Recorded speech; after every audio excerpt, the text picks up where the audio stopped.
fight fans, welcome back to Puncher's Chance, episode 7. I'm Anthony Balester, obviously joined by Brett Cagle. We got a lot to talk about. Biggest news involving Brett Cagle. Asked the question that everybody wanted to know. Is Muhammad Mokaev going to be getting signed by the PFL? We're definitely going to be talking about that. We're definitely going to be breaking down the Abu Dhabi card. And we also got some other fights and some other fight news to discuss as well. But first, make sure you're following the Puncher's Chance podcast on all social medias at Punch ETB. Make sure to follow the Empty the Bench podcast network on Facebook, Twitter X, Instagram, and TikTok at ETB Network.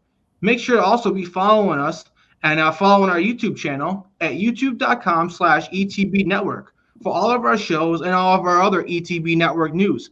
If you can't watch Puncher's Chance, then take us on the road and put your AirPods in and listen to our podcast whenever you can. Puncher's Chance is presented by Playback. Watching sports is more fun with others, but we spend too much of our time watching alone. Playback is a virtual space where communities can stream live sports together with everyone perfectly synced up. Creators can hop on stage, deliver their own play-by-play analysis and commentary, and invite viewers for Q&A. Playback makes watching sports fully interactive and a social experience. From playing fantasy sports, repping your favorite players and teams, and watching the commentators and communities you care about, win or lose, sports are best enjoyed together. Join our community by going to playback.tv/ETB Network to find out more, including our live stream schedule. So, Brett, normally, neither of us are in one of the topics this week, but this was definitely an interesting week, and you're the star of the show and the star of the week, Brett. You're the one that asked the president of the PFL the question that maybe others were scared to ask. Asked him about, what's going on with Muhammad Mokaev. So, Brett, why don't you discuss this, and how was that interaction? Yeah, so I'm just thankful for CJ Tuttle and Tawny Cox for them putting my credential through as always and giving me the opportunity to be in there. But I was actually able to ask the first two questions to Ray Sefo. I first asked him about Dakota Ditcheva, who we'll obviously talk about later in the show. She had a dominant performance over Jenna Bishop, and I wanted to get his reaction to her. And then after that, I really was concerned about Muhammad Mokaev, who we were talking about on our show last week. And Dana made a statement at the press conference for the UFC pay-per-view that Mokaev would fit in perfectly with the PFL. So I thought it was natural to ask Ray Sefo about his reaction. Were you a little surprised about what Ray was, what his response was? Yeah, honestly, I really was shocked, Brett, and I think that's what had a lot to do with it being probably the most trending MMA topic of the night. It seemed like it was pretty much a slam dunk. If Muhammad Mokaev is not in UFC, why wouldn't he be in the PFL? It's the next best league, and it seems like he'd be a guy they want and a guy that they may be able to build a division around. So for him to have that response, it really goes to show you, Brett, that maybe Muhammad Mokaev really is that much of a head case. Maybe he really is too much to deal with. There's a lot of rumors that he's very rude to staff. And like he said himself, he is a pain in the ass. And if it's to the point where the PFL doesn't want him, I'm not sure what other options Muhammad Mokaev has. Besides this, if he doesn't go to the PFL and he can't go to the UFC, I'm not sure what's out there for him. Yeah, I really asked the question because I like Muhammad Mokaev, and we both do. We've liked his skills. We've talked about him for an extended period of time on our show, especially this flyweight division and its depth and all the new contenders that are coming up.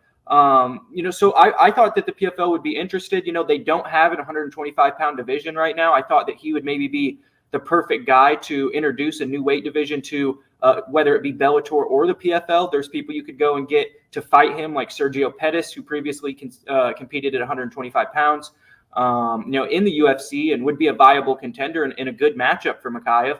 And if they didn't want to make a complete division around him, he could go up and fight Patchy Mix, who is in need of opponents at 135 pounds. So I thought that there were areas that he could fit in with their promotion, but obviously he's not on their radar right now. But as far as the UFC is concerned, I think that, he's too good of a prospect to truly just let go out there and go to waste. I mentioned to somebody that, the last guy they really cut due to, their actions like this was another English fighter named Paul Daly, who had to fight outside the UFC for quite an amount of time and ended his career in Bellator. Very talented fighter himself. But he cheap shotted Josh Koscheck, got released by Dana at the press conference in similar fashion to what happened to Mokaev.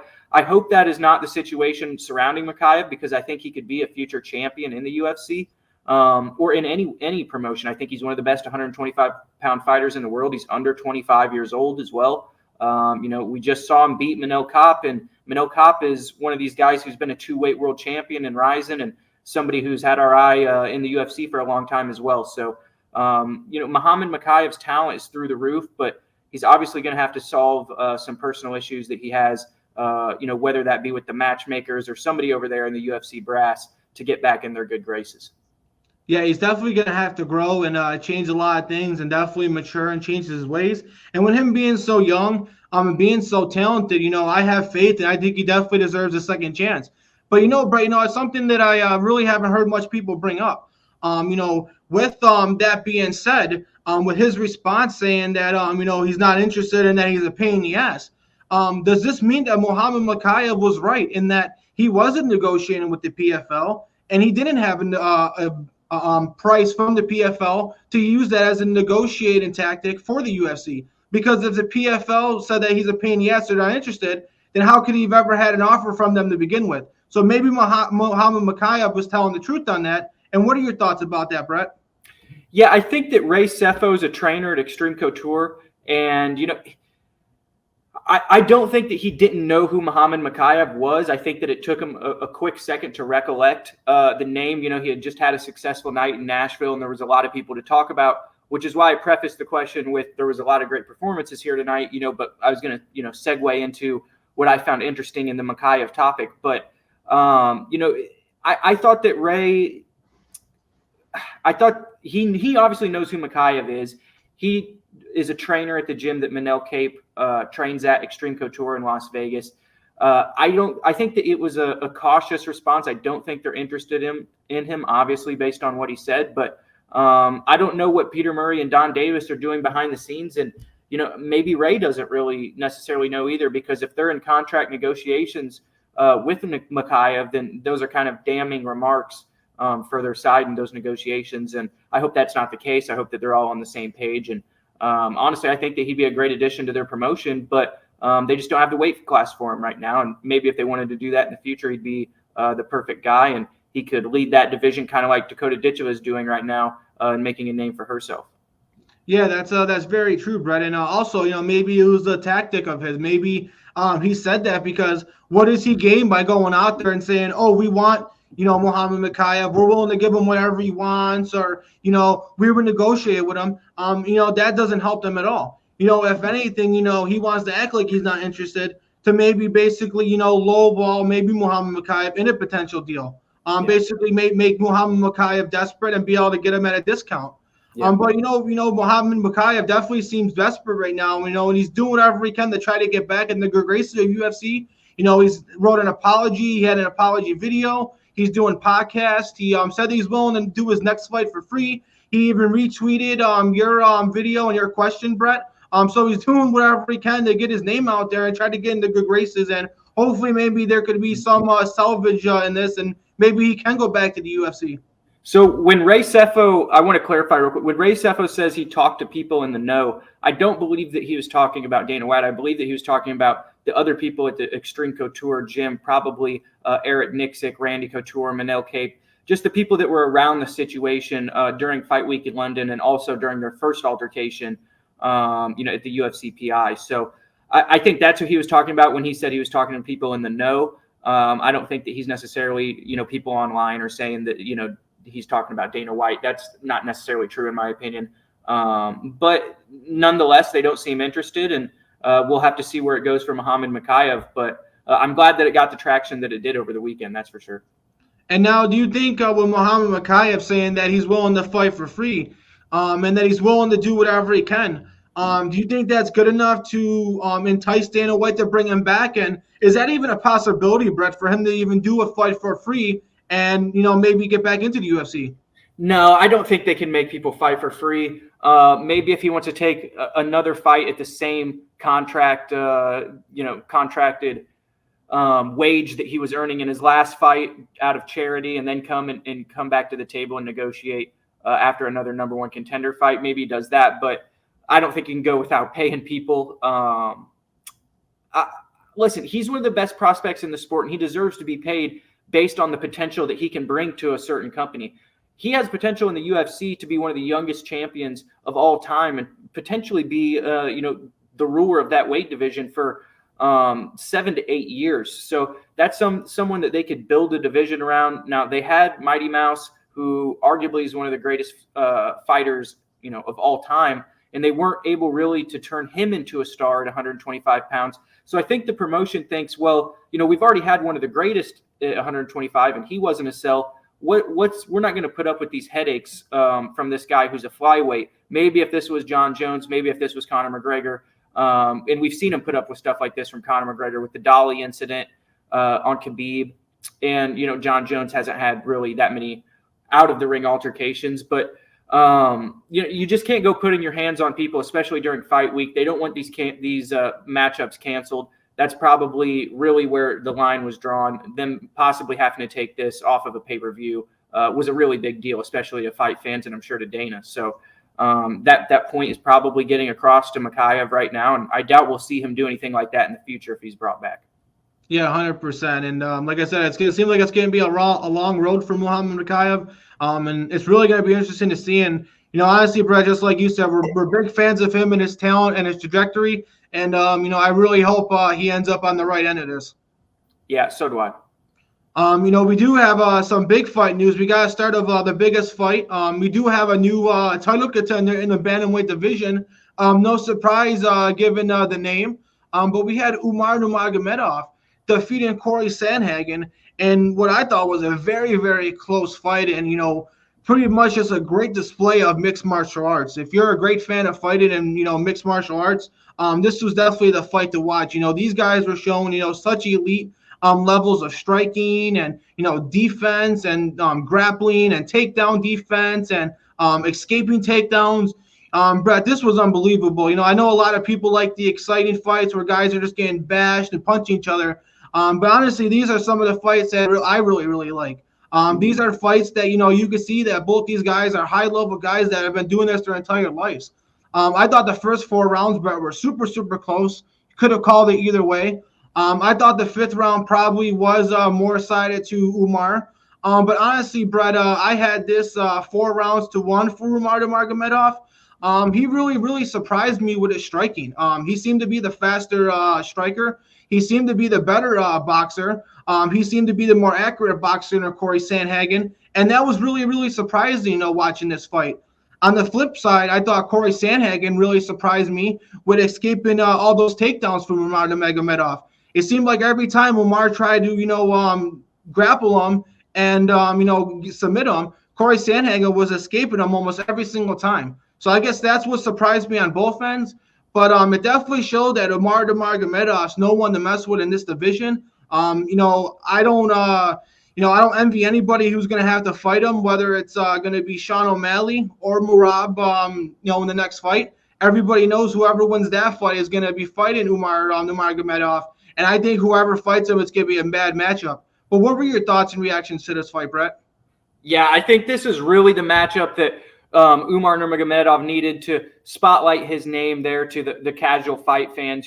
Everybody knows Corey Sandhagen. He's got highlight reel knockouts over Frankie Edgar, Marlon Moraes. He's a dangerous striker, one of the smartest fighters in the UFC, and also one of the most technical. I thought that this was a highly competitive chess match. Like you, I had it 4-1. I thought the first round went to Sandhagen pretty clearly. I thought the 5th round went to Umar pretty clearly, and then the in-between 3 rounds can kind of go one way or the other. I saw some people giving Corey the 2nd, but I had all of the 3 middle rounds going to Nurmagomedov based on the takedowns. And like you were saying, he was outpointing him on the feet, not necessarily landing the harder blows. Corey had some good left hands, especially the left hook. He was timing well in the 2nd and 3rd rounds. But Umar was throwing head kicks that were partially blocked, but we're still doing damage and scoring points. He was throwing leg kicks. And I thought that, his striking attack was more diverse on the feet. Also in mixing in the takedown attempts. But Sandhagen did a good job defending. You can see how much time and dedication he's putting into his grappling since that loss to Aljamain Sterling,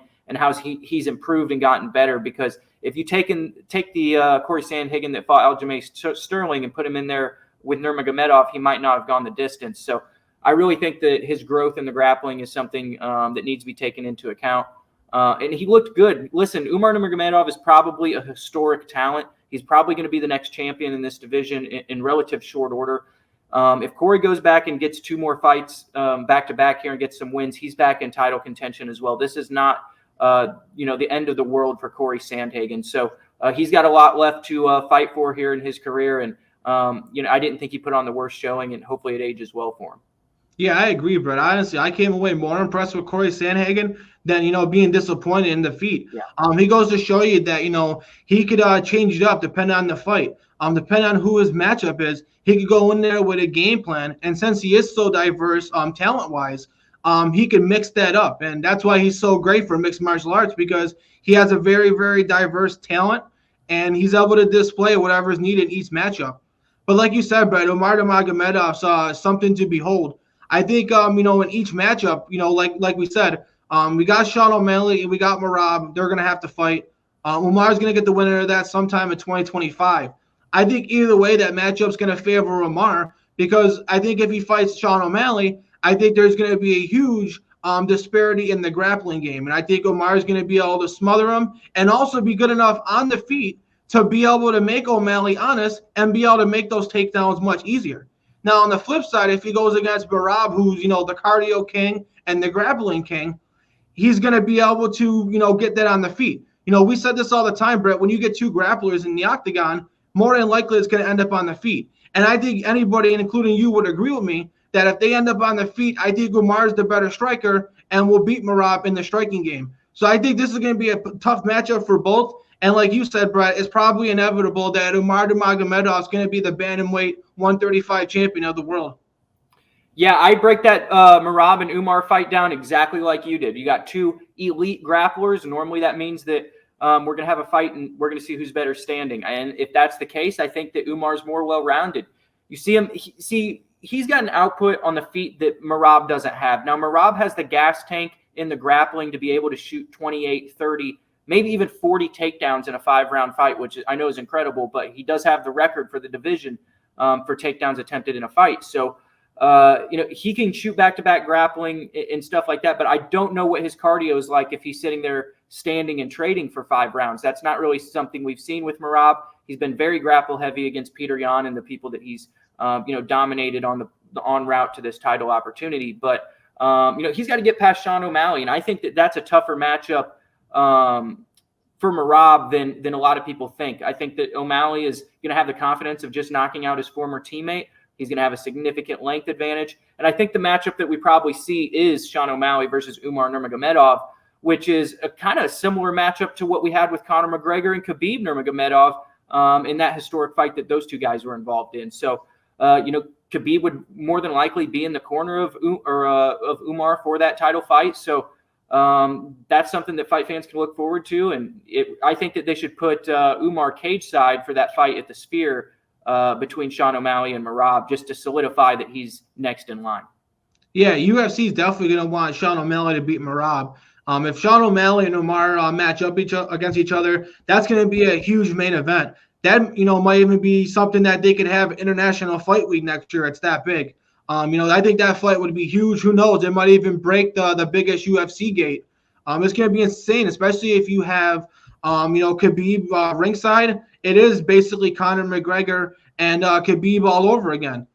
Maybe not so much as controversial. I know there was a lot of bad blood between those guys, and I don't think Sean O'Malley is going to disrespect those guys and their families, the way Conor does. Conor doesn't care. He goes for the jugular and says whatever he wants. I think O'Malley will do some disrespect, but I don't think he'll have so much disrespect that Umar's going to want to snap his neck in half after the fight. But it's definitely going to be an interesting fight if that does happen. But if Merab does win, I think Merab may not sell as much fights with his matchup against Umar Nurmagomedov. But I think that might be a slightly closer matchup and maybe a better mixed martial arts battle because of just how great Merab is with the cardio and the grappling. Yeah, either of those matchups will be highly entertaining. The bantamweight division is in a good spot right now. And we're going to talk about Figueiredo defeating Marlon Vera here pretty quick too. And, the 135-pound division's got another contender. Yeah, speaking of that, Brett, that brings us right to our next topic. Like you said, we have Davison Figueiredo defeating Marlon Chito Vera. I thought Chito Vera tried to definitely have a faster start and try to be more, active with more, output in the first couple rounds. I did think round one, Davison Figueiredo won. He had some great ground control, and I think he did a little bit more than Chito Vera. I think Chito Vera looked great in the second round. He was stopping takedowns, landing some strikes, and doing really, really well in the second. So I thought it came down to the third round. The third round, I had to decide with Figueiredo. I thought he looked great. He really showed, even at his age, he could still compete in these lower weight divisions with, these guys who are still in their prime.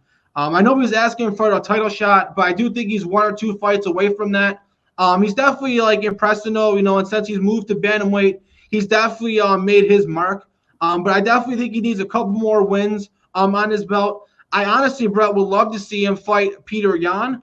If he can't fight Peter Yan, I know Jose Aldo's got a big fight coming up. If Jose Aldo could get past that, I would love to see Davison Figueiredo against Jose Aldo, and maybe what could be the next number one contenders match. Because after, you have Merab and O'Malley fight, you're already going to start knowing that it's going to be Omar versus that person. So you can already get together your next number one contenders match. And if Aldo wins his next fight, I would love to see Aldo versus Figueiredo, two legends of the game, two former champions, and I think that would be a fight that everybody will love to see. But what are your thoughts on this fight, Brett, and what do you think about what Figueiredo deserves after this win?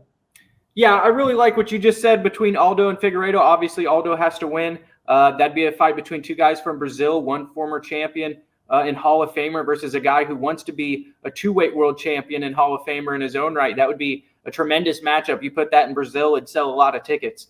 But as far as this fight's concerned with Marlon Vera, I had it scored like you. First round for Figueiredo, second round for Vera, third round for Figueiredo. Figueiredo even dropping Marlon Vera for the first time in his career in that third round. Marlon Vera is as tough as they come. We saw him eat that knee from Sean O'Malley and be involved in all the wars that he's been in the past. Never been dropped in any of them until this weekend. Figueiredo's power is translating up a weight class at 135 pounds. And with his ability to grapple, I think he's one of the most well-rounded guys that we have here at 135. And he's really making a legitimate title run after beating Marlon Vera, who just competed for the Bantamweight Championship in his last fight previously to this one. So, I really like Figueiredo. He's looking as good as he's ever looked, really, in my opinion. And if it's not Aldo next, I agree. I think that a matchup with Peter Yan would be very interesting. I think that he would stay on the feet with Peter until Peter presented him a little bit of problems with volume. And then we're going to have to see if Peter Yan's takedown defense has gotten a little better, because Figueiredo would certainly try and test that as well. Yeah, I 100% agree. And I know he was asking for title shots. And I even watched the post, fight breakdowns on ESPN Plus. And, some analysts were talking about Figgy potentially getting a title shot. I don't think there's any way he supersedes Umar Nurmagomedov. I think that fight's too big to make, and the Nurmagomedov name is too big.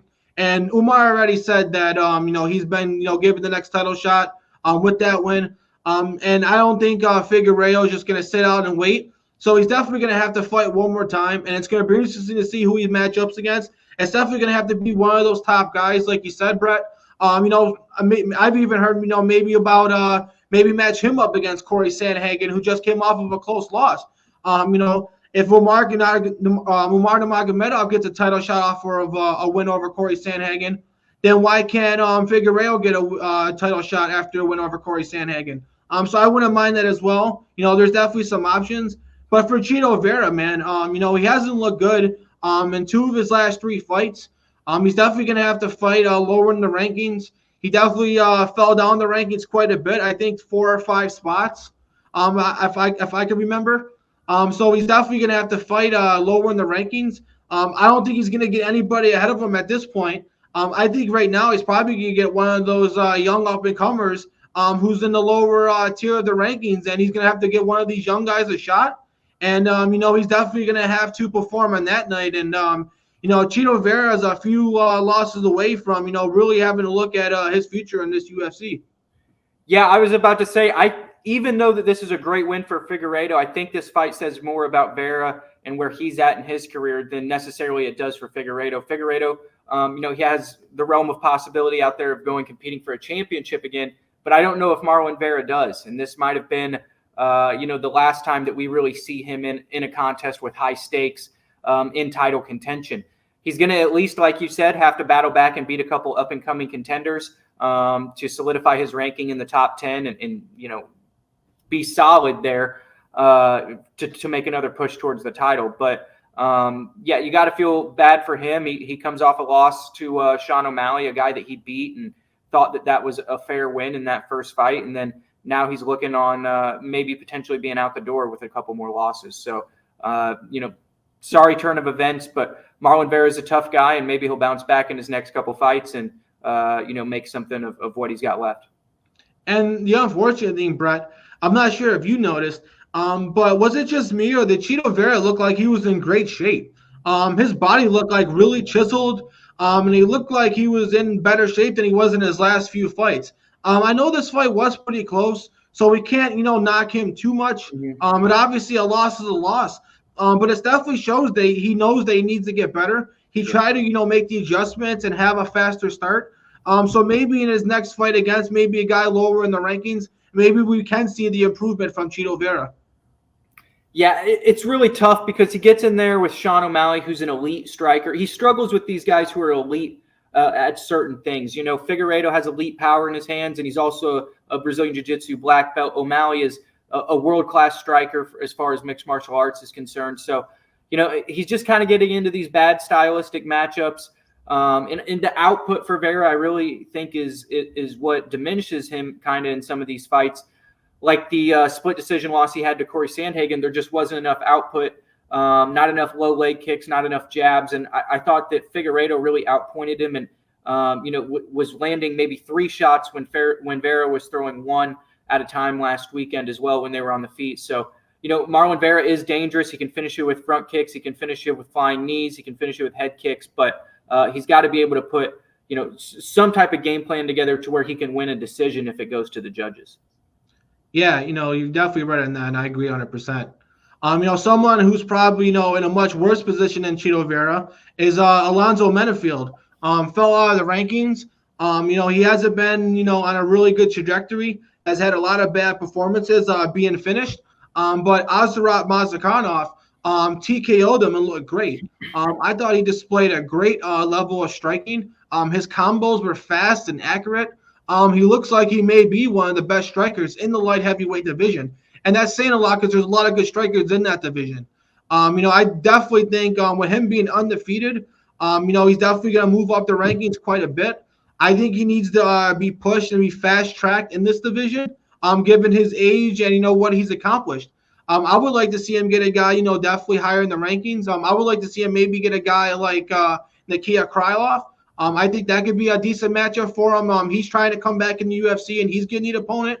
The only thing I think right now that could definitely hurt Azamat is his cardio. That's one thing that hasn't really been tested yet. And it seems like he may be a guy that does gas out. So against Nikia Krylov, that would be a great test to see how his cardio test is up against someone like that. And then if he can win that, he'll be looking at a number 1 contendership match after that. But what were your thoughts about this, Brett, and how much were you impressed by Azamat Mazakhanov?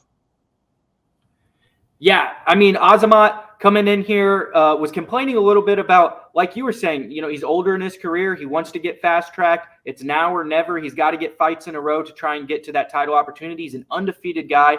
We saw he's got power in his hands and is a devastating finisher. Knocks out Alonzo Menafield, who, was on a little bit of a comeback streak there in his career before fighting Olberg and then Azamat this weekend. And he got chinned in both fights and knocked out in both fights. So, that's an unfortunate turn of events for Menafield in his career. He's going to have to reassess things. But as far as Azamat and what he's got next, I like what you said about Nikita Krylov. That was the exact guy, without talking or anything, that was the exact guy that I was going to have in mind as well. Krylov is solid off his back.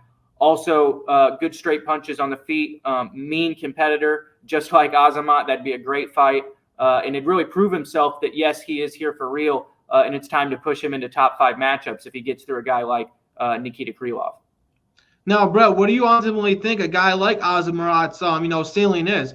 Like I said, a lot of people are questioning his cardio, and when he starts to get into these deep waters and these longer fights with these top competitions, how do you think he's going to match up, Brett? And do you honestly think he's a guy that can go on a title run, and maybe we may see him fighting a guy like Alex Pereira or fighting for the light heavyweight title ship at some point in his career?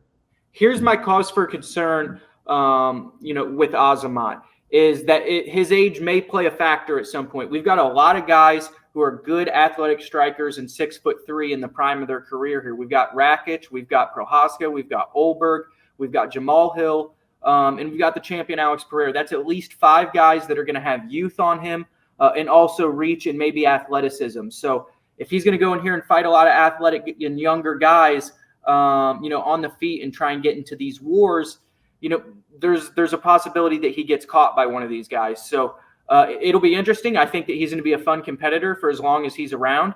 But there's a lot of guys with similar skill sets up in this division that are younger than him and maybe more athletic. Yeah, I 100% agree, Brennan. Before we move on, one other name I had, I'm just not sure where he is mentally after all the knockouts he's had. But I would like to see what about him and Johnny Walker and what would be an ultimate, striking battle. But, I think, talking about that right now makes me laugh because I could just see Johnny Walker, being finished. And, this would be the type of matchup to where he could possibly get another high, really brutal knockout. We don't want to do that for Johnny Walker. But I was just thinking of another elite striker in the division high up in the rankings that would potentially give us an exciting fight. But I'm not sure Johnny Walker's going to want to sign up for that anytime soon. I mean, who's Jamal Hill going to fight when he comes back here? He's not going to get an immediate title rematch. And I doubt that he wants to continue to be sidelined as well. So, we'll see. There's a lot of good guys up here that have openings, and they're making Magomed Ankalaev fight again. It's going to look like everybody's going to need to fight again if he's not getting the next title shot. It sounds like they're going to have to wait a little bit. Maybe they wait for the winner of Izzy and Dricus. Maybe if Izzy beats Dricus, he makes the big call out of Alex and tries to go, for the mega super fight, and he becomes a 2-weight world champion, and it's the rivalry, and that'd be a great contest too as well. But we'll have to wait and see what the top of this division's looking like. But it looks like it's a little log jammed right now. Yeah, it's definitely going to be interesting to see. And there's definitely, like you said, Brett, a lot of guys that are going to be contending for the next title shot. Mm-hmm. The next fight, was definitely exactly how me and you definitely predicted it. I think everybody saw this fight the way it went. We had Michael Chiesa submitting Tony Ferguson. I did think Tony Ferguson started off the fight in the first minute or so pretty well. He was keeping it on the feet, and he was doing pretty well. But, as soon as Chiesa got that opportunity to take his back and get that takedown, he did. And he submitted Tony Ferguson just like we thought. Tony Ferguson, at this point, I think he needs to retire. Or if not, he's going to have to fight some very, very low-tier UFC fighters that nobody really knows if he wants to at least continue. But at this point, for, health reasons, I really think Tony Ferguson needs to hang it up. He's accomplished everything that he could possibly can in the sport. And just for, him and his family and longevity, I think he needs to hang it up. I think everybody else would agree with me on that. But Michael Chiesa, man, even at his age, he's a really good fighter, man. And I know he's not ranked, but I really think he's probably right up there as one of the top, 20 welterweights in the world. And given his age, I know he called out Colby Covington. Colby Covington's not going to fight a guy, that low and a guy who's not ranked right now. Colby Covington only takes main event fights. But I do think Michael Chiesa can warrant a guy who's just, inside the top 15 because, with his grappling ability, I think Michael Chiesa could potentially beat a top 15 guy still given his age. But what were your thoughts about this spread, and what do you think the future of these two guys are? I don't think the future is too much longer for either of them, quite honestly. I think that Tony Ferguson, this is one of the sadder events that I've seen in my 10 to 12 years of watching the sport. I've seen guys like BJ Penn and Chuck Liddell go out in similar circumstances, but as crazy and long as that losing streak was for BJ Penn and as vicious as it was, Tony Ferguson has now eclipsed that in the amount of losses he's taken in a row, which is almost, incredible to think. It's just incredible to think about because at one point Tony was on an 11 or 12 fight win streak and had a record of like 26-3 when he became the interim lightweight champion with that submission win over Kevin Lee. He was one of the most vicious fighters that's ever graced the UFC. And now, you take that same guy who was one of the most vicious guys, and now it doesn't look like he can even hurt anybody. And that's what's so sad is I don't know how he could even win a fight right now. I don't think he has the ability to knock anybody out. And Chiesa showed us that this guy who used to be an elite grappler, who used to be able to get Darce chokes off his back and was an Eddie Bravo black belt and thought of as, maybe the jiu-jitsu kryptonite to Khabib. Now he's getting choked out and strangled by Michael Chiesa, who is narrowing, closely in on 40 years of age himself, and is not some, physical presence like Sean Brady is currently. So, he really got big brothered by Michael Chiesa and beaten at his own game. This is when you got to know it's your time. And you could even see it on his face when he left the arena. He didn't look like he wanted to be done. Even, he put one glove into the octagon instead of two. DC kind of had to coax him into a half retirement. But also, I believe that the UFC deserves to give Tony Ferguson the same send-off that they gave Michelle Waterson, with a video package, with not being in the Middle East in front of fans that have never really seen him compete before, obviously on television, but he's got to be in front of an American audience on his send-off. He's got to have a package, like Robbie Lawler did or Michelle Waterson, that really shows everybody, how great and how much this guy meant to your company, in my opinion. And for Tony Ferguson, I don't know if that was necessarily the right moment, but I don't know when the right moment's going to be. And if you want to keep taking damage, maybe they need to just throw him to the toughest up-and-coming contender they got and show him the door that way. That's a brutal way to do it, but it's been done in the past with a lot of guys. You go and look like Johnny Hendricks. He was thrown to Paulo Costa at 185 pounds when he was on a 4-fight losing streak. He moved up in weight, and they said, all right, we got a kid for you. He's only had one fight in the UFC. Well, it's Paulo Costa, and, we see how that ended up. Maybe that's something that has to happen to Tony. Maybe he needs to be shown the door, but, I certainly hope Dana can save him from doing that. Yeah, I agree with everything you said, Brett, when it comes to, Tony Ferguson. But with, Michael Chiesa, man, if you look at his losses, they've been to some, good fighters. He's not losing, to bums out here. And I think, given his age, I'm not saying he could go on a title run. I'm not saying he's even in his prime. But I do think Michael Chiesa still has some left in the gas tank. And I really do think, Brett, he can compete with the guys who are, in just inside the top 15 of the welterweight division. I do think he's that good. I don't think he can compete with any of the, the elite guys in the top 10. But any guy who's just outside the top 15 or just inside the top 15, I think he can compete with any of those guys, given his, grappling skills. Like I said, bro, I think he's got some left in the tank, and I think he's got a lot more left than what you're giving him credit for. Yeah, I think that he's got I think he's got up until one more loss. I think that Michael Chiesa, once he loses again, will probably retire. And whether that's 2 fights from now, 3 fights from now, or 1 fight from now, I think that he's one vicious loss away from losing. Listen, if they go and throw him to a guy like Joaquin Buckley, and he's not able to find a takedown, then that fight's not going to end well. And, if he's beaten up by a guy like Joaquin Buckley, who's up at his prime and trying to make a name off himself, make a name off Michael Chiesa, I think that he could be shown the door and relatively, just like Tony, if they get matched up with one of these guys like Buckley, who's athletic, on the way up, a chip on their shoulder and something to prove, these old guys are going to get hurt pretty bad. And, if Michael Chiesa is going up against other grapplers, or if he's going up against kind of legends like Nick Diaz, or, I know Robbie's retired, but guys like Robbie Lawler or something like that, who's later in their career still sticking around, a Matt Brown type,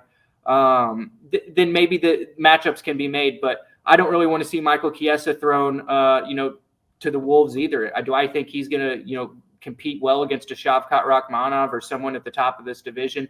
I don't. So maybe he's, like I said, 1 fight away, 2 fights away, or 3 fights away. I think that there's probably 1 loss, maybe 2 losses left for Michael Chiesa. Yeah, but I definitely, I don't think it's going to be too long, like you said, 2-3 fights at most. Mm-hmm. But with Tony Ferguson, I think it's zero fights at most, like you said.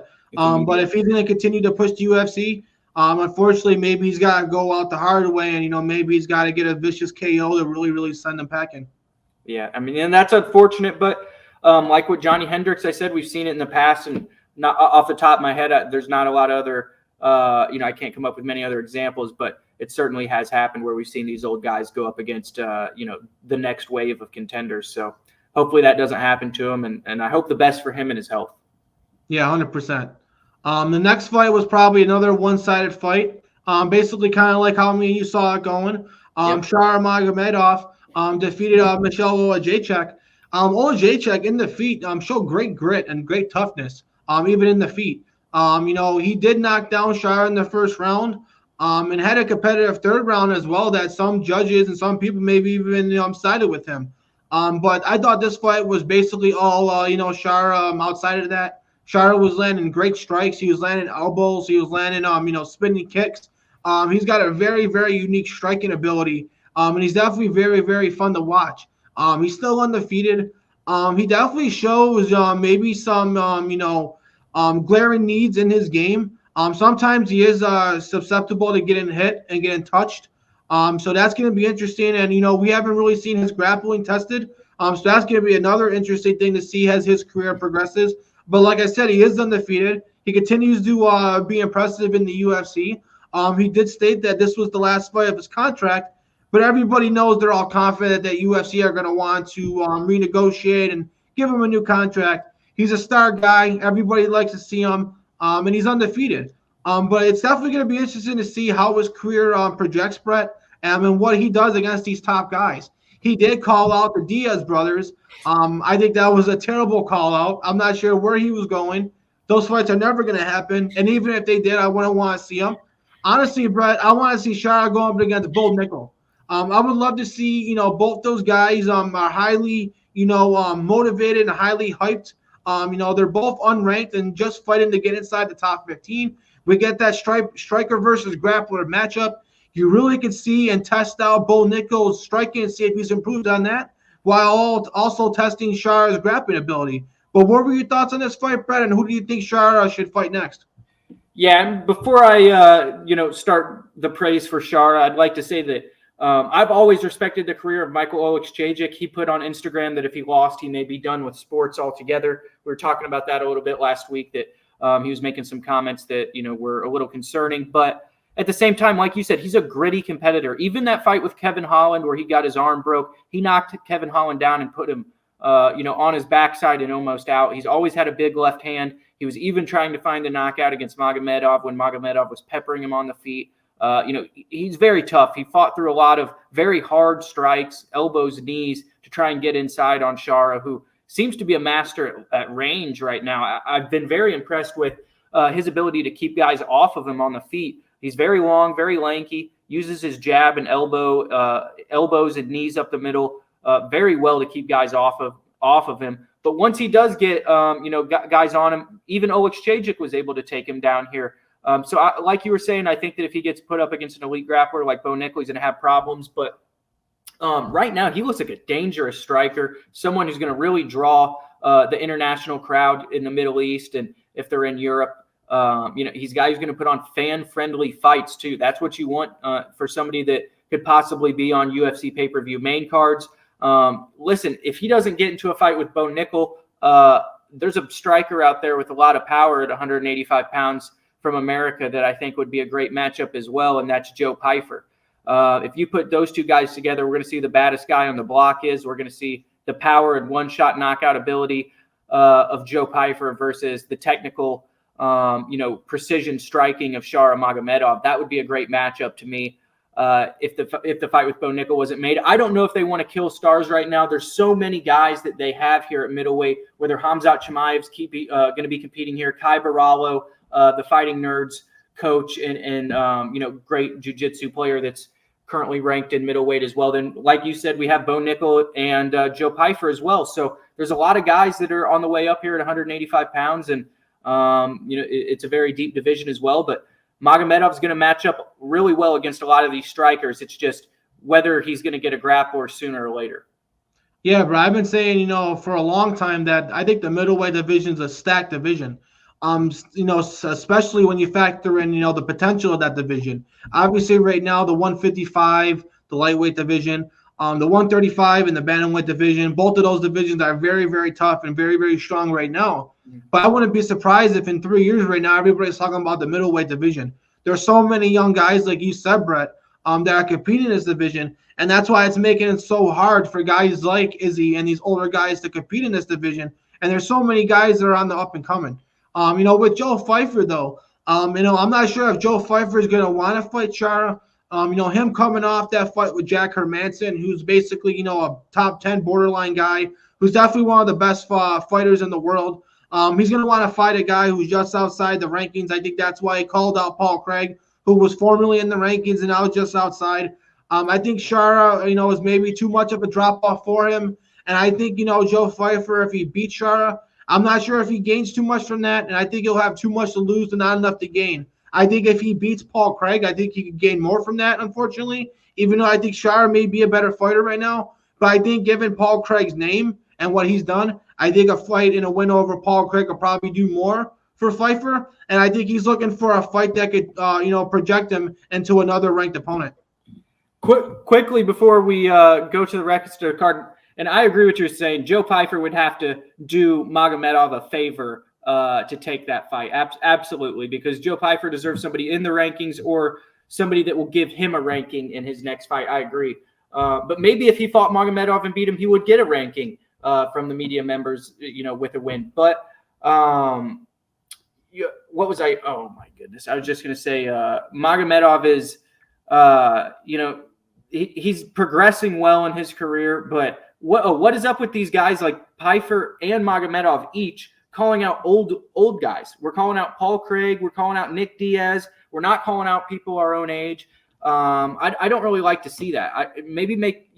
Like I've said in the past, we had Conor McGregor and Dustin Poirier fight each other when they were very young. Conor fought Max Holloway when he was very young on the way up there. These guys fought each other, and then when they got back around and were in their primes, had these rematches that actually meant something when they competed again. So I'd like to see some of these people compete, against people their own age and on the come up like them as well. Whether it's Pyfer or Nickel, I think that Magomedov calling out Nick Diaz was absolutely ridiculous. I thought that was maybe one of the worst call-outs in the history of the UFC.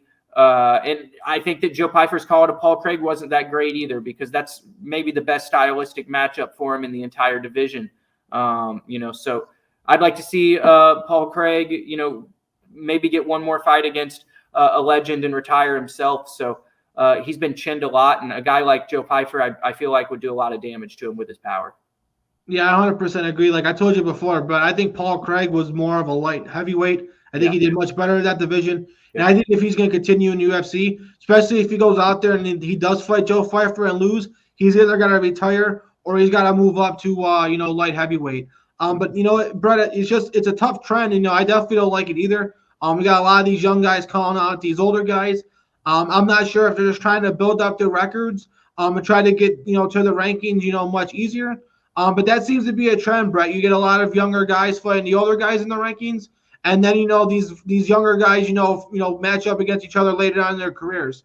And maybe it's because they're, they don't want to hurt their record. We see guys like Holloway and Poirier, who have, losses on the record. And a lot of these guys are scared of these losses. Because, with Dana White, you're always, 2 or 3 losses away from potentially, being out the company. So, there's a lot of risk involved. But like I said, Brett, I agree with everything you said. I hope we start seeing a lot of these young guys match up against other young guys, so we can get more compelling and more interesting fights that can be much more competitive.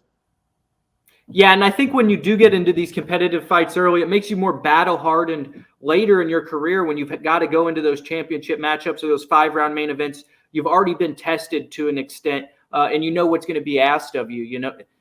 When you go and you've been cakewalked all the way, and then you eventually go up against tough competition, that's when we see stuff like when Darren Till fights Woodley and he gets to step up in competition for the first time, and it doesn't really end that well. But like you were saying, when we've got these guys like Max Holloway and Dustin Poirier, learn from losses earlier in their career, and even Charles Oliveira, they can take the what they've learned from those losses and be able to use that into becoming a better fighter to go on championship runs again later in their career.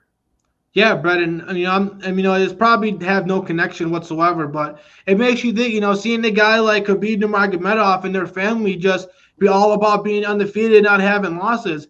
It makes you think, if a lot of these guys are scared to lose their O. It's starting to seem like, that's starting to become a big trend in UFC. And that's kind of what hurt boxing. Boxing, the boxers care more about their record than they do about having great matchups. And that's why, for the first, probably 70% of their careers up until they're 30, they cakewalk through all these fights and they're 30-0. And then after all this time, you finally get to see them fight. And sometimes, unfortunately, it's past their prime that we get to see them fight. So unfortunately, I hope that's not the mentality that, comes into the UFC. But, Dana White, tries to step in, and, Hunter tries, make matchups. And, I definitely think the UFC tries to do their best they can to avoid this as much as possible.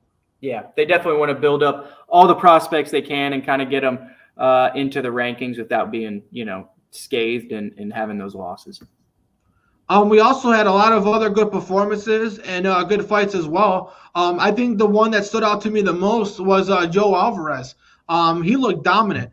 He showed, some great kickboxing level skills, and he got the TKO win. I was very impressed with him. I wouldn't mind seeing him get a ranked opponent next. If not, he's definitely one fight away from that. I love watching him fight. He's a very exciting fighter. Shamil Gaziev got back on track. His fight was very, very lackluster and very boring fight to watch. Definitely a snooze fest.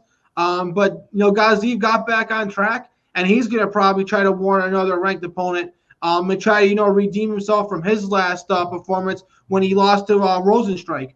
But what were your thoughts on this, Brett? And, were there any other performances, fighters, or just fights that stuck out to you from this fight card?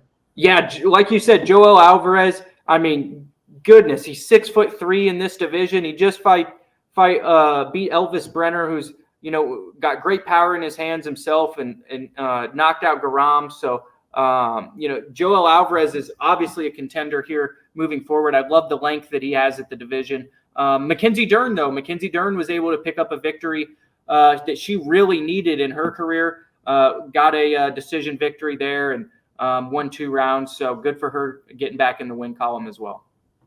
Yeah, and then, we also had a lot of stuff that happened in the PFL. We talked about the press conference earlier, but we had some fights as well.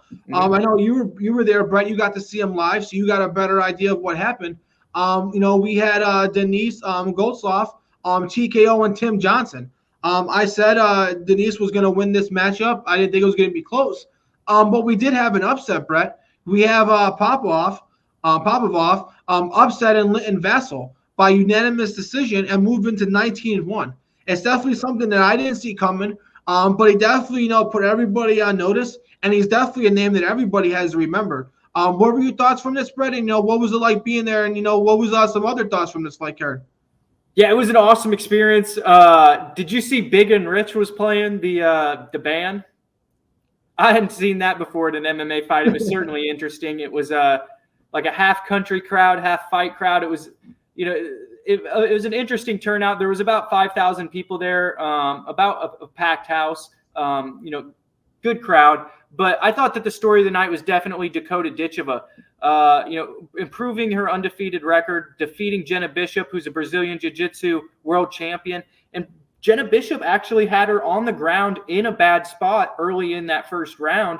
But Ditcheva was able to get back to her feet, listen to her coaching, and show her ability defensively on the ground to get out of the guard of Jenna Bishop and get Jenna Bishop out from on top of her and return to her feet. And once she did, she landed that big knee that knocked Jenna face first. And then it was almost over after that. Pieced her up on the feet against the cage. Referee stops the fight a little bit after. On the feet, Dakota Ditcheva is one of the best that I've seen. She really reminds me of Joanna Jędrzejczyk when she first burst on the scene. Her ability to put violent combinations on people and finish them with all 8 limbs really reminds me of Joanna. I think that they're similar on the feet, and Dakota Ditcheva has a real mean streak to her as well. She is competitive with a chip on her shoulder and wants to prove to the world how good she really is. And I think that she's one of the best female fighters in the world, regardless of promotion.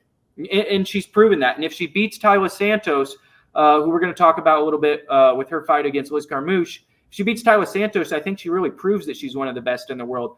As far as Popov was concerned, I really enjoyed talking to him. I got to ask him a couple questions as well at the press conference.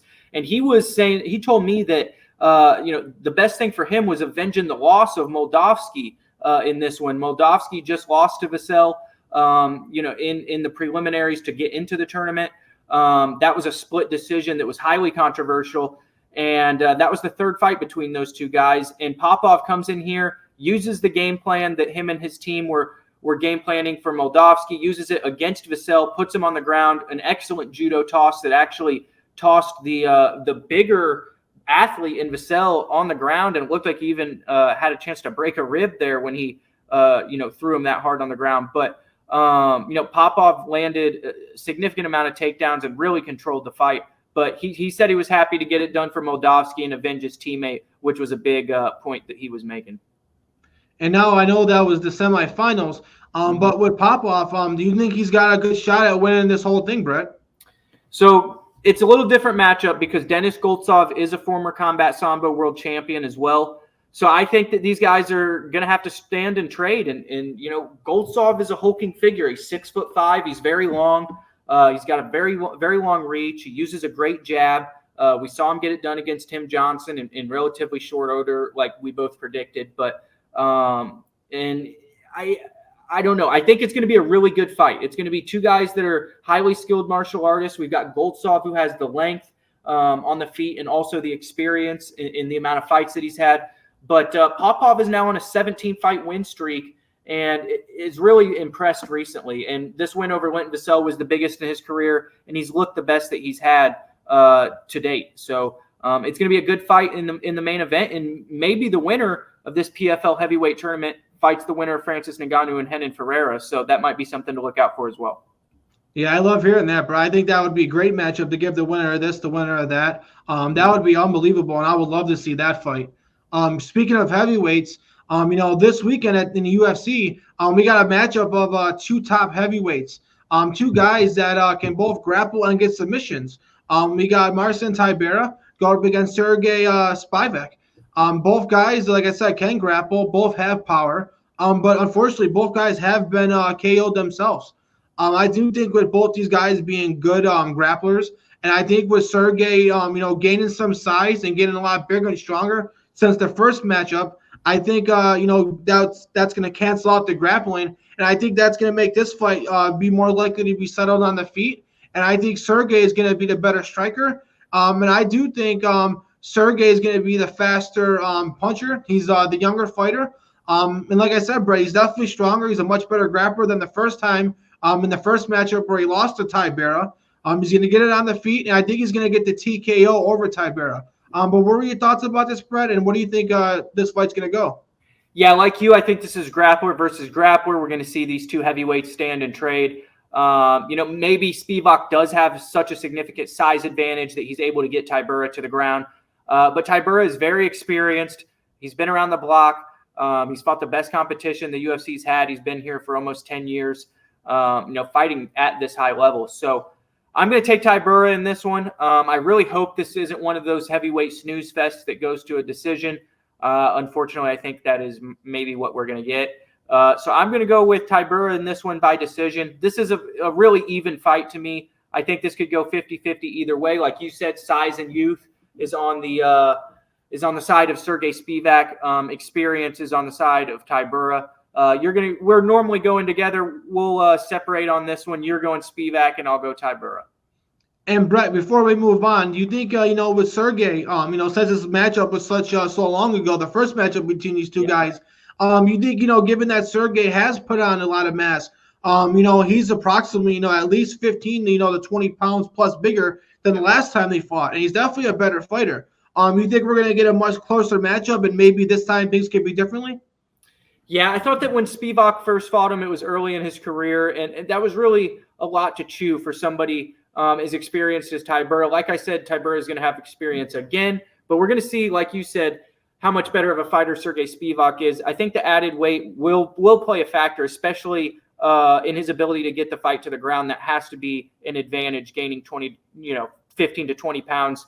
And he has gotten in better physical shape. A lot of these heavyweights that we've been harping on, like Parker Porter or Romanov, or even Gaziev to a certain extent, they show up a little bit out of shape in their career, and it gets worse as it goes. Spivak's physical conditioning has actually gotten a lot better, like you said. So he's someone who's putting in a lot of time in his career to, the conditioning and his strength. So, I wish the best for him, but maybe the experience will be too much. Maybe it won't. I think it'll be a closer fight, though, to answer your question. Yeah. Yeah, 100% agree. Now we move on, to the co-main event. I'm going to be, straight up with you fight fans. We were kind of spoiled with a great fight card last week. I think we're going to get a tremendous, fight card in 2 weeks with UFC 305. But this fight night and fight card is going to be pretty mid. There's definitely not a lot of great fights on here. This fight was supposed to be Chris Gutierrez versus Basharat. Basharat is out. But we do got a good fighter coming in here in his UFC debut. He is undefeated. Quan Lee, undefeated UFC fighter, a great striker. So this is going to be super, super exciting. It's going to be striker versus striker in this matchup. Gutierrez is definitely a guy who may be trending downwards. But I do think in, your very first fight for Lee, even though he is talented and undefeated, it is going to be too much to ask to beat a guy like Gutierrez. Gutierrez is a guy who was formerly ranked and, is probably just outside the rankings. I think in this one, he's going to be too much for Lee. I do think he's going to get the TKO over Lee. But I wouldn't be surprised, though, if Lee goes out there and shocks the world, given what Gutierrez has looked like in his last few matchups. But what are your thoughts about this fight, Brett?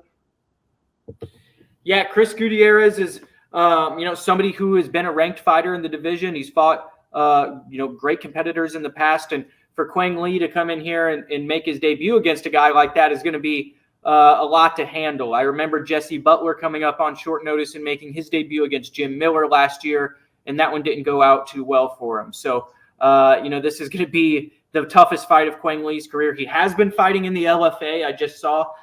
So there is legitimate competition over there in the LFA. It's a good promotion on the regional scene. So that's about as good of a promotion you could be getting experience in outside the UFC for this opportunity. So we're going to see what this kid's got. We've also seen in the past guys like Diego Lopez come in against Mozvar Evloev on short notice and make a name for themselves with the fight community with how well they go in and represent themselves. So it's a big opportunity for Quang Lee this week. I'm interested to see if this will be his weight class or if he's taking this on short notice and he'll later move down a weight class or not. But Chris Gutierrez, in my opinion, should probably get this fight done. I'm going to go third round TKO.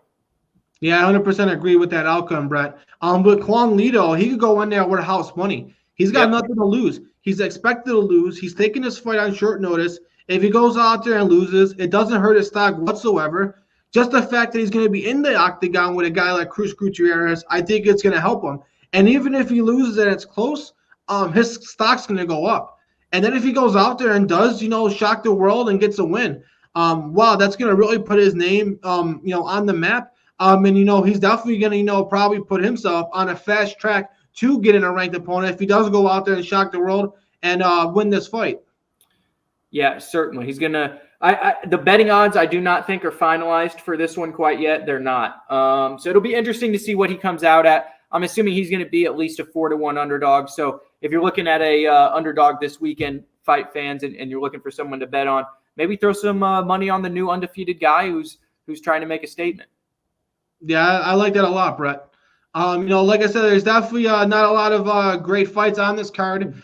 The one fight that I actually really was excited for was Jafel Filo going up against Nascimento. I was real excited for that fight, but that fight is off due to illness. So one more other fight that I'm going to be interested in is another heavyweight matchup. We got Carl Williams going up against Jonetta Diaz. Two heavyweight guys on the rise. Diaz is 7-0 undefeated, and Carl Williams is 10-1 on a 7-fight win streak. Both guys are giant, monstrous strikers. And I really think, Brett, with giving these guys records, and given how, deep that the heavyweight division is and how they really needed contenders, I wouldn't be surprised if the winner goes out there and if he has a really good performance and maybe even if one of these guys get a finish, if they could warrant maybe a ranked heavyweight in their next matchup. But what are some other fights, Brett, on this card that maybe stand out to you? Yeah, one thing to watch out for Carl Williams, if you're going to bet that fight, he is a good grappler as well. He's landing 4 takedowns per average in his fights. He's gotten 4 decision wins in a row. So He's a guy who can grapple in the heavyweight division, which is interesting from a betting perspective. Also on the card, I kind of like the matchup between Chepe Mariscal and Damon Jackson. Damon Jackson's a good grappler. We've seen Chepe Mariscal get in there with Trevor Peek and put on one of the best fights we've seen in recent memory. He's a really tough Mexican fighter who goes in there and stands and trades, a former high school wrestler who's got heavy hands as well. He's a well-rounded guy, and I think that he probably wins that fight over Damon Jackson by knockout. Yeah, I think that's a good fight, Brett. Neither of those guys are ranked, but I think they're both really, really impressive fighters, and maybe both guys may not be top 15 in the world, but both guys may have an argument to be top 25 in the world, and that's definitely going to be a fight that I'm going to have, my eyes on as well. Mm-hmm. Dana White announced what I think may be potentially the best card or second best card of the year. He announced the Abu Dhabi card, UFC 308. I think it's absolutely stacked, Brett. It doesn't have, obviously, the depth. There's never going to be a card that has the depth like UFC 300. You're never going to get ranked opponents in the early prelims. But in terms of what's going to be on the main card and the top 5 or 6 fights, this fight card is up there with any of them, Brett. I mean, we got about 3 or 4 fights that can be main events on their own. What I think, the fight that you've been bragging about and, hammering for a while, and what I think is going to be the fight of the year is going to be Ilia Topuria and Max Holloway fighting for the 145 championship belt. Two guys who are great strikers who are going to give us an exciting matchup. We also got the rebooking of Khamzat Chimaev go up against Robert Whittaker. If Khamzat Chimaev could show up for this fight and not get sick, this is definitely going to have a huge implication in that division, and it's definitely going to be the toughest test of Khamzat's career. And it's going to be a great fight because Robert Whittaker is a former champion and a great fighter as well. So I'm really, really, interested to see if Khamzat can really get past Robert Whittaker. We also got Ciryl Gane against Alexandre Volkov. We spoke about that before. That fight's going to have huge implications in the heavyweight division. Winner of that might be fighting for the heavyweight title maybe in a year if they sit out for after the John Jones and potential Aspinall fight. But then we also got Ankalaev go up against Alexander Rakic. I guess Ankalaev didn't get the title shot against Pereira, but he's going to have a great matchup against Rakic, who's, a borderline top 5 light heavyweight as well. There's some other great fights on this fight card as well, Brett. But what stands out with you, and how excited for this fight card are you, Brett? Dude, we got the fight we wanted. I'm so happy. When Dana White came out with this one, this was the one I wanted before the end of the year. BMF title on the line, featherweight title on the line, greatest featherweight fighter of all time, moving back to try and reclaim the championship that he once had against the guy who right now looks to be the most talented fighter in all of the UFC, in my opinion. It's only a matter of this time until this guy gets to the pound-for-pound 1, 2, 3 rankings. And if he beats Max Holloway, he'll be well on his way there. Ilia Topuria, like I've said multiple times, he comes in here and he beats guys at his own game. He outbrawls the brawler Josh Emmett in a 5-round slugfest. He goes and submits the Brazilian Jiu-Jitsu black belt in Bryce Mitchell. He knocks out the technical kickboxer in Alexander Volkanovski. What's he going to try and do with Max Holloway? That's a really interesting topic to discuss, and I'm sure we're going to hammer it as we get closer to fight night. But this stylistic matchup is just great. He can take Holloway to the ground. If Holloway keeps it on the feet, he's got significant length on him and experience. Also, maybe a cardio advantage. We haven't seen Topuria go into those late rounds. This is just such a great fight that you can break down from so many angles. And that's before you get into the rest of the card, like you were saying, with a heavyweight title eliminator, Khamzat versus Robert Whittaker. Robert Whittaker just knocked out Alexandre in like a minute, and Alexandre is a very similar stylistic opponent to Khamzat.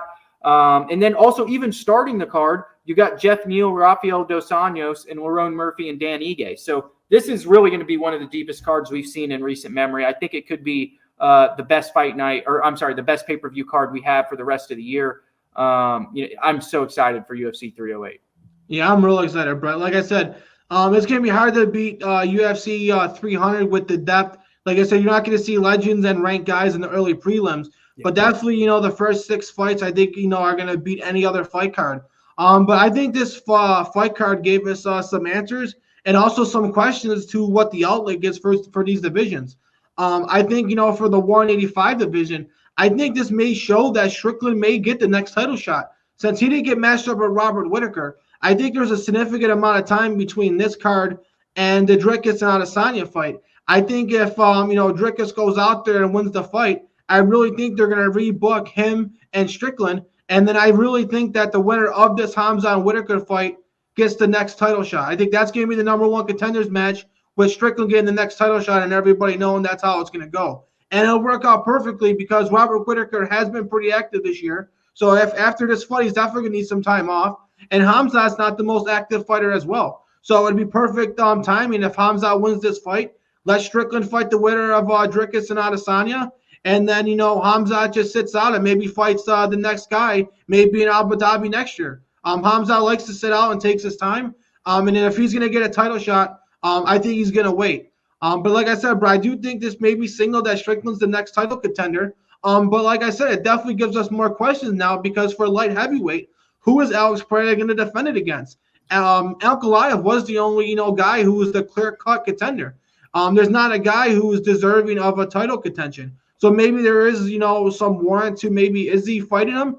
But it's going to be interesting to see, if Ankalaev goes out there and, beats Rakic, he most certainly will be fighting for the title shot next. Mm-hmm. But I'm definitely kind of upset for him because I definitely think he should have got the title shot before this fight.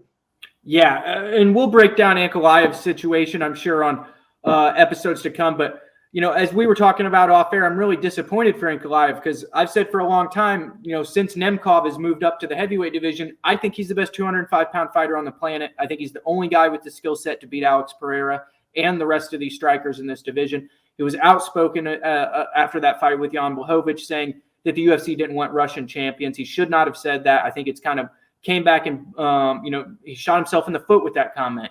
So, Dana is obviously making him earn it and go the hard way like we saw with Bilal Muhammad. He's going to have to go down the long road like Muhammad and clearly earn his way to UFC gold. We don't know what's going on with Alex Pereira and the allegations right now, so we're not going to comment on that. And he could potentially be fighting Izzy if Izzy beats Dricus du Plessis in 2 weeks. So, there's a lot to unfold at 205 pounds, but you got to feel bad for Ankalaev, certainly. Yeah, and someone who I also feel bad for is Rakic. Ankalaev said, he's going to go in here full force. He's going to beat whoever and how many people he has to beat, and he's going to beat him brutally until the UFC gets him a title shot. So I feel bad for Rakic because I think this is going to lit a fire under Ankalaev. He was already upset with the draw against, Jan Blachowicz. So now he's going to be even more upset. And I definitely think, he's going to go in there and maybe have one of his best performances and absolutely destroy Rakic. I agree. The last thing that we need to talk about, we have a rumor of two flyweight matchups. We got Alexandre Pantoja potentially defending the flyweight belt against Amir Albazi. And then we got potentially a number one contenders match where Brandon Royval going up against Tatsuro Taira.